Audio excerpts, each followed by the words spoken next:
Film शुरू होती है और एक प्यारी सी लड़की मीराबेल को दिखाया जाता है, जहां उसकी नानी उसे जादुई कैंडल के बारे में बताती है। वो कहती है कि सालों पहले जब मेरे तीनों बच्चे पैदा हुए थे, तब मुझे और तुम्हारे नानू को हमारा घर छोड़कर भागना पड़ा। हमारे साथ और भी बहुत से लोग नई जिंदगी की तलाश में आगे बढ़े थे, पर तुम्हारे नानू हमें बचाने के लिए वापस लौट गए और गायब हो गए। पर उनके जाते ही हमें ये जादुई कैंडल मिली, जिसने हमारी पूरी जिंदगी बदल दी। इस कभी ना बुझने वाली कैंडल ने मेरे पूरे परिवार को रहने के लिए जादुई आशियाना दिया, जो कि हमारा कसीता है, और एक प्यारा सा गांव दिया, एनकेंटो, और जादुई शक्तियों का तोहफा भी दिया। और आज ये तुम्हें भी तुम्हारा तोहफा देगी। तुम भी सबकी तरह खानदान का नाम रोशन करना। मीराबेल नानी से पूछती है कि मुझे क्या तोहफा मिलेगा नानी? तो नानी कहती है कि तुम बहुत खास हो, तुम्हें तुम्हारी ही तरह एक खास तोहफा मिलेगा। जिसके बाद मीराबेल अपने जादुई तोहफे को लेने जादुई दरवाजे के पास आ जाती है। और अब सीन शिफ्ट होता है। हमारी नन्ही मीराबेल अब बड़ी हो गई है और वो बहुत सुंदर है।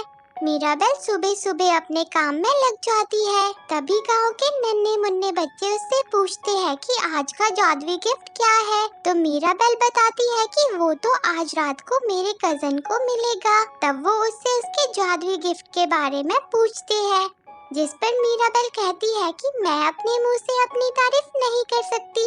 मैं तो एक छोटा सा हिस्सा हूँ माद्रिगार का, जो कि मेरा परिवार है। और मीराबेल उन्हें अपने पूरे परिवार के बारे में बताती है, जिसमें वो अपनी मौसी के बारे में बताती है कि इनके साथ साथ मौसम हमेशा चलता है। वो रूठ जाए तो बारिशें गिरे छम छम। फिर है मामा ब्रूनो, पर वो गायब हो गए, कहाँ गए जाने ना हम।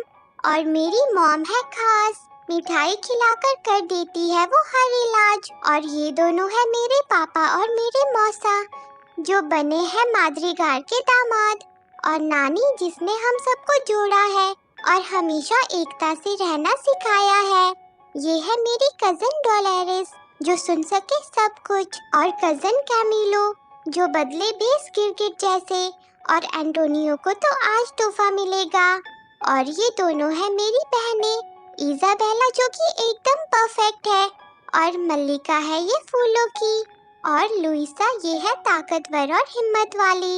और ये है मेरी फैमिली माद्रिगार। पर बच्चे पूछते हैं कि तुमने तुम्हारा गिफ्ट तो बताया ही नहीं।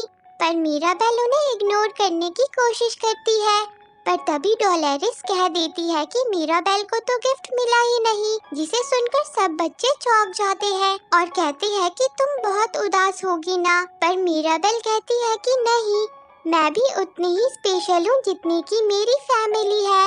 और फिर वो घर के अंदर आ जाती है, जहाँ पर एंटोनियो के गिफ्ट सेरेमनी की तैयारी बड़ी ही जोरों शोरों से चली होती है, जहाँ मीराबेल भी सबकी मदद करना चाहती है। पर बेचारी मीराबेल उसका हर काम उल्टा पुल्टा हो जाता है। तब नानी उससे कहती है कि तुम ये सब काम रहने दो, आज रात सब सही होना चाहिए, इसलिए जिसका काम उसी को साजे। जिससे मीराबेल उदास हो जाती है और अपने कमरे में आ जाती है, जहां एंटोनियो घबराया हुआ बेड के नीचे छिपा होता है। तो मीराबेल उससे कहती है कि डरो मत, तुम्हारा गिफ्ट सबसे खास होगा। जिस पर एंटोनियो कहता है कि काश तुम्हें भी गिफ्ट मिला होता, तुम्हारा भी अपना डोर होता।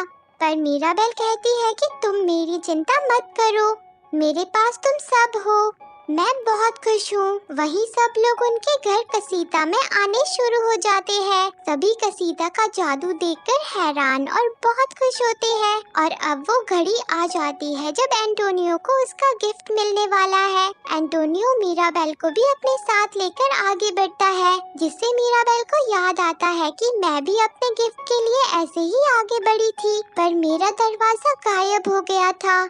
उसी तरह आज एंटोनियो भी अपने गिफ्ट के लिए आगे बढ़ता है और उसे उसका गिफ्ट मिल जाता है। एंटोनियो को एनिमल्स बहुत पसंद होते हैं, इसलिए अब वो हर एनिमल को समझ सकता है और वो सब उसके दोस्त बन जाते हैं। सभी नया तोहफा पाकर बहुत खुश हो जाते हैं। एंटोनियो का कमरा बहुत ही बड़ा और सुंदर होता है, जहाँ अब एंटोनियो अपने सारे एनिमल्स दोस्त के साथ रहने वाला है।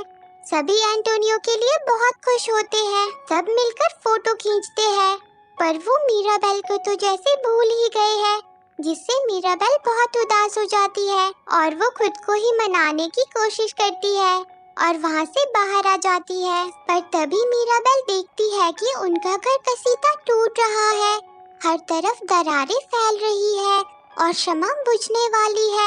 वो ये बात जाकर सबको बताती है, पर सबके देखने पर सब कुछ ठीक होता है, जिससे मीराबेल बहुत परेशान हो जाती है। उसकी बातों पर कोई भी विश्वास नहीं करता, जिसके बाद रात में मीराबेल उसी बारे में सोच रही होती है और वो जादुई कैंडल को देखने के लिए पहुंच जाती है, जहां पर वो अपनी नानी की बातें सुन लेती है। उसकी नानी बहुत परेशान होती है, उन्हें भी पता होता है कि उनके घर में दरारें पड़ रही है और जादुई लौ बुझ रही है। वो कहती है कि कोई तो हमारे करिश्मे को बचा लो, जिसे सुनकर मीराबेल कहती है कि मैं बचाऊंगी करिश्मे को। और वो डोलोरेस से जाकर पूछती है कि क्या तुम्हें पता है कि करिश्मे को क्या हुआ है, क्योंकि डोलोरेस को सब पता होता है। जिस पर डोलोरेस मीराबेल को बताती है कि मुझे बस इतना पता है कि कल पूरी रात लुइसा की आंख फड़क रही थी। जिसके बाद सब परिवार वाले अपना खाना खाने पहुंच जाते हैं, जहां नानी सबको बताती है कि मारियानो आज इजाबेला का हाथ मांगने वाला है, जिसके लिए हम सबको तैयारियां करनी है। वहीं मीराबेल लुइसा के पीछे पड़ जाती है ताकि वो जान सके कि लुइसा को क्या हुआ है, जिस पर लुइसा पहले तो मीराबेल को इग्नोर करने की कोशिश करती है, पर आखिर में वो उसे बता देती है कि कल रात जब तुमने दरारें देखी तब मेरी ताकत कम हो गई थी। मीराबेल कहती है कि क्या, पर जादू को हो क्या रहा है। तब लुइसा कहती है कि मैंने बड़ों की बातें सुनी थी, वो कह रहे थे कि ब्रूनो मामा ने जादू को लेकर एक झलक देखी थी। तुम इस बारे में उनके टावर में जाकर पता कर सकती हो। जिसके बाद मीराबेल ब्रूनो मामा के कमरे में पहुंच जाती है, जहां रेत ही रेत होती है। वहां पर मीराबेल को टूटे हुए कांच के टुकड़े मिलते हैं, जिसमें उसे अपनी तस्वीर दिखाई देती है, पर तभी कमरे में रेत बढ़ने लगती है। मीराबेल सारे टुकड़ों को बैग में भरकर वहां से बाहर निकल जाती है और अपने कमरे में आ जाती है, जहां वो उन टुकड़ों को जोड़ती है, जिसमें वो खुद को देखती है। तभी उसके पापा वहां आ जाते हैं। मीराबेल उनको सारी बात बताती है और उसे लगता है कि ये जो भी हो रहा है इन सब की वजह वो है। उसके पापा ये सब छुपाने के लिए उन टुकड़ों को अपनी जेब में डाल देते हैं और मीराबेल को चुप रहने को कहते हैं। वहीं अब मारियानो इजाबेला को देखने घर में आ जाता है। सब कुछ बहुत अच्छे से चल रहा होता है, पर तभी शरारती गिलहरियां मीराबेल के पापा के जेब से उन टुकड़ों को निकाल देती है और उन्हें जोड़ देती है, और वो झलक सबके सामने आ जाती है और उनके घर में दरारें आना शुरू हो जाती है, जिससे सब घबरा जाते हैं। तभी मीराबेल देखती है कि चूहे उन टुकड़ों को कहीं ले जा रहे हैं। वो उनका पीछा करती है और एक खुफिया रास्ते में पहुंच जाती है, जहां उसे ब्रूनो मामा मिलते हैं और वो देखती है कि ब्रूनो मामा ने घर की दरारों को भर रखा है और उसे ये भी पता चलता है कि ब्रूनो मामा कभी कहीं गए ही नहीं थे, वो छिपकर यहीं रह रहे थे।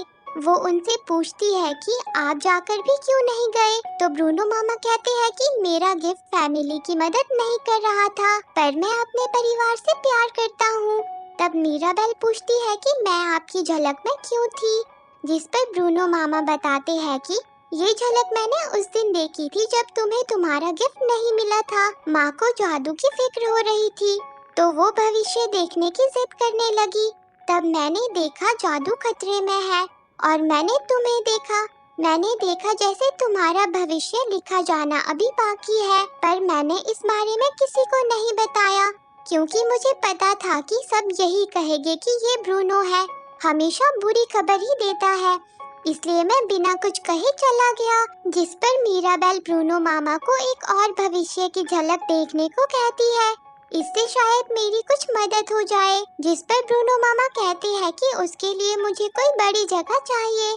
तभी एंटोनियो वहां आ जाता है और कहता है कि मुझे चूहों ने सब बता दिया है आप मेरे कमरे में भविष्य देख सकते हैं। और वो तीनों एंटोनियो के कमरे में आ जाते हैं, जहाँ पर ब्रूनो मामा अपने जादू से मीराबेल को उसका भविष्य दिखाते हैं, जिसमें वो देखती है कि जादुई करिश्मे को ठीक करने के लिए मीराबेल को इजाबेला को गले लगाना होगा। पर मीराबेल इससे परेशान हो जाती है, क्योंकि उसकी और इजाबेल की बिल्कुल भी नहीं बनती। पर फिर भी वो उसके कमरे में उसे मनाने आ जाती है, जहाँ इजाबेला खुद ही परेशान होती है। वो मीराबेल से बहुत गुस्सा होती है। वो मीराबेल को बताती है कि मुझे ये शादी नहीं करनी है, मैं ये शादी सिर्फ फैमिली के लिए कर रही हूँ। जिस पर मीराबेल कहती है कि ओ इजाबेला, तुमने ये बात किसी को क्यों नहीं बताई? और वो उसका मूड ठीक करने की कोशिश करती है। फिर वो दोनों मिलकर बहुत मस्ती करती है और वो दोनों गले से लग जाती है। उनके गले लगते ही कैंडल की रोशनी और तेज हो जाती है और वो दोनों ही बहुत खुश होती है। पर तभी नानी वहाँ आ जाती है। वो उन दोनों को डांटने लगती है। मीराबेल उन्हें सारी बात बताती है, पर वो उस पर गुस्सा हो जाती है। वो उससे कहती है कि मीराबेल, दरारें आने की वजह तुम हो, ब्रूनो तुम्हारी वजह से गया, सबकी वजह तुम हो। जिस पर मीराबेल कहती है कि मैं आपको कभी भी खुश नहीं कर पाऊंगी, चाहे मैं जितनी भी कोशिश कर लूं। आपको फैमिली की परवाह नहीं है, आप हो जो हमारा घर तोड़ रही हो, करिश्मे के मिटने की वजह आप हो। और तभी घर टूटने लगता है, चारों तरफ दरारें आने लगती है। मीराबेल कैंडल को बचाने की कोशिश करती है और वो किसी तरह कैंडल को बचा लेती है, पर तभी पूरा घर टूट जाता है। जादुई घर कसीता आखिर में भी किसी तरह मीराबेल को बचा ही लेता है, पर उसके खुद के टुकड़े टुकड़े हो जाते हैं और जादुई करिश्मा भी बुझ जाता है और सारा जादू गायब हो जाता है। सब ये देखकर परेशान हो जाते हैं और मीराबेल वहाँ से दूर चली जाती है। सब उसे ढूंढने की कोशिश करते हैं, पर वो नहीं मिलती। तब नानी उसे ढूंढते हुए उस तक पहुँच जाती है। मीराबेल नानी से माफी मांगती है, पर नानी कहती है कि तुम्हारी गलती नहीं है, ये वही नदी है जहाँ हमें अपना करिश्मा मिला था। मुझे करिश्मे का वरदान मिला, एक दूसरा मौका मिला।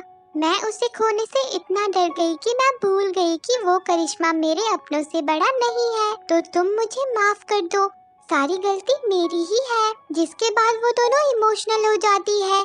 मीराबेल कहती है कि नानी, हमें ये करिश्मा मिला क्योंकि आप हो, हम एक फैमिली है क्योंकि आप हो, और जो भी टूटा है उसे हम मिलकर जोड़ देंगे एक साथ। और वो दोनों गले लग जाती है। तभी ब्रूनो मामा भी वहाँ आ जाते हैं और कहते हैं कि मीराबेल की गलती नहीं है, मैंने ही उसे झलक दिखाई थी। पर नानी उन्हें देखकर बहुत खुश हो जाती है और कहती है कि सब बीती बातें भूल जाओ। और वो तीनों खुशी खुशी वापस घर लौट जाते हैं, जहाँ वो सब मिलकर फिर से अपने घर को बनाना शुरू कर देते हैं। सारे गांव वाले भी उनकी मदद करते हैं और फिर से प्यारा घर बना देते हैं। अब उसे खोलने के लिए सब मीराबेल को कहते हैं और जैसे ही मीराबेल दरवाजे को छूती है तो पूरा घर फिर से जादुई बन जाता है और सब खुशी से झूम उठते हैं और सबको उनकी जादुई शक्तियाँ वापस मिल जाती है। और इसी के साथ ये मूवी एंड हो जाती है।